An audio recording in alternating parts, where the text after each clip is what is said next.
Now we're off to the Osaka Pan Pacific for the WTA. And James, you can start me off here. It was all about Naomi Osaka. So the namesake. I think this is Osaka, to me, is one of those players where when she hits a groove, you really want to stay out of the way. Just wait until she burns out a bit. But she's had fitness issues recently, and I think I would imagine she is the fair favourite for the tournament, but I doubt that the odds offer great value on her outright. I think the difficulty with someone like Osaka is that she's probably going to play well at home. She's a very professional player. She will, I think, have wanted to play well here. She'll have scheduled this in effectively. But I'm just not quite sure the level's there for her at the minute to justify relatively heavy favoritism at 3-1. Okay, we look at this this whole tournament, Snize, and you see Osaka. And you see Madison Keys. If you followed us over the last few weeks, she was one of our 2 tips. I say ours because I'm just a teammate and I'm repeating what you boys picked up. Why have you not gone for her again, Snize? It's just that this, initially when I looked at the draw, and if you follow me on Twitter at SnizeMaster, I've tweeted out my outrights already Sunday for this week. She's been placed in the bottom half of the draw here, which is pretty loaded, at least name-wise. We have the likes of Angelique Kerber, Donna Vekic, and Kiki Bertens in that half. And one I expected to do really well, Diana Yastremska, is already out, which has opened up the pathway now.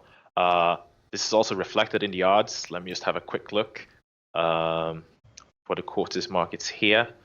Keys is now down to 2 to win that quarter. So if you got on her, prior to the knockout of Yastremska, that would have been huge value. But now I think the price is fair and no value there. But I just don't trust Keys.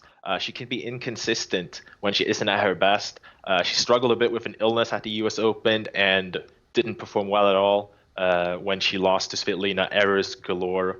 And that worries me a little bit. I prefer the consistency of Donna Vekic in that section. And I think that she has a great pathway. They're slated to meet in the semifinals. And it's actually Vekic that I've gone for outright now that Yastremska has been knocked out. I think at this price, available at 9, she is the standout value there. So I went with Vekic to win this tournament now with a half unit. Yeah, I looked at it earlier and I saw that you could get 10-1, 11-1. I informed you boys that you said you put up 9. Should have known, can't teach a old dog new tricks. They were all ahead of me. The 10s and 11s had gone. It's now 8s, 8-1 at 9s. Okay, well, James, have a look at this for me. Match bet, Madison Keys versus Diaz. You've gone for 2-0 at 1.8.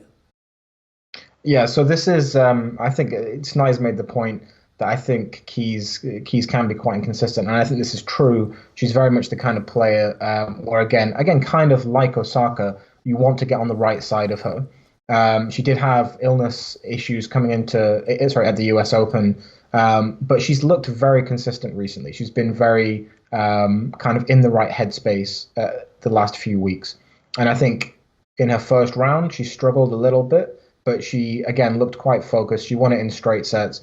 And she was able to, I would hope, shake off a few cobwebs from a couple of weeks. But the key to this bet really is Diaz. I think the question usually when you have an underdog priced at about 4.5 is just, are they going to be able to compete with an elite top 20 player?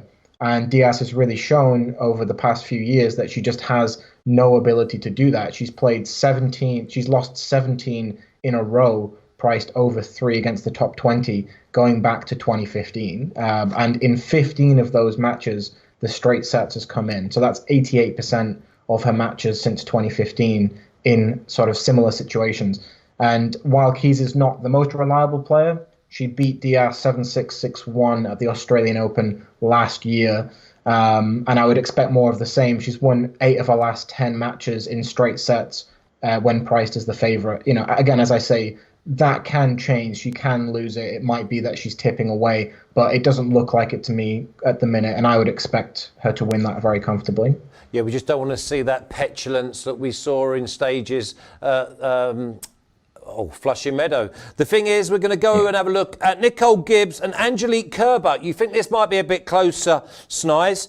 Over 2.5 sets at 2.7. That's great value. Is it because Kerber, you don't trust her to get the job done early? That's quite right. But I want to start a little bit with Nicole Gibbs before we go into Angelique Kerber's well-documented struggles here. It's been quite the journey for her this season. The former NCAA doubles and singles champion decided to act upon a promo offer by her dentist back in April. Little did she know that will be a huge part of this season for her. It was discovered that she has a rare form of salivary gland cancer. And this cost her, well, just to quote her, I made a mistake of going to WebMD and doing a Google search for oral cancer because I didn't have any more specifics at that point. And the first thing that popped up was 70% 5-year survival rate. Oh, fuck, cool, I'm going to die. Luckily for her, it turned out to be less severe than that. And she's come back well now, making the ITF Honolulu final. She qualified for the US Open. She pushed Simona Halep very, very hard in a 3-set match there. And she's won all 3 of her matches here in straight sets, including a 2-0 win over Alison Risk, who, as we know, we were on against this very opponent in Kerber last week in Shenzhou. And so, talking a bit about Kerber, her woes continue. She's lost 5 straight matches now, hasn't won since the first round of Wimbledon. Despite leading at several points versus Risk, she could not close the match out. And the former world number 1 continues to slide down the rankings. And is now ranked world number 15. She has no titles this year, but she will have a massive opportunity here as she has no points to defend. But I just think that Gibbs has impressed in her first few matches here. She will have adjusted to the conditions and she'll be confident. Kerber, on the other hand, is ice cold and in dire need of a win. And just getting over the line for her has been an almighty struggle. And if we look at her last 5 matches, 4 of them have gone the distance. And in this first time meeting, there's no reason to suspect that Gibbs won't give her a tough fight here. We're once again likely to see a brutal battle, and though the world number 1 former will eventually get over her slump, I think that we have great value on a longer affair here. Yeah, without trying to throw you both under the bus, James, what price would Gibbs be to beat Kerber outright? To beat Kerber outright? Yeah. I can't actually remember her price. I assume she's, 3.2, 3.3? She's actually over 3.5 and 3.55, somewhere around that range. Excellent. So, I mean, listen, there might be some value in that as well, because the only downside of going for Gibbs over Kerber over 2.5 sets is if Kerber chucks it and Gibbs wins 2-0. Mm-hmm. So you could, would you go for, could you do that? Do you think there's value in that? I wouldn't mind definitely, backing Gibbs on the money line as well. I think she has a fair shot at the upset.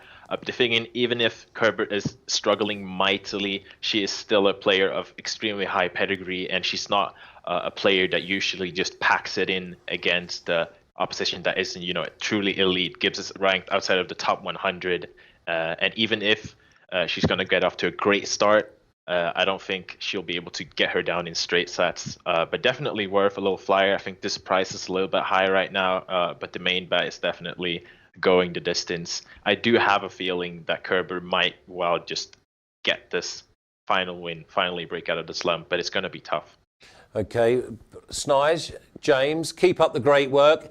The big thing is, ladies and gents, you get yourself to oddsmarket.com. You can see all of their content. You can break it down. You can revisit it. You can revisit these videos. But these boys are absolutely on fire. And I would say, along with Dave Betts, who's doing UFC, no one is touching them.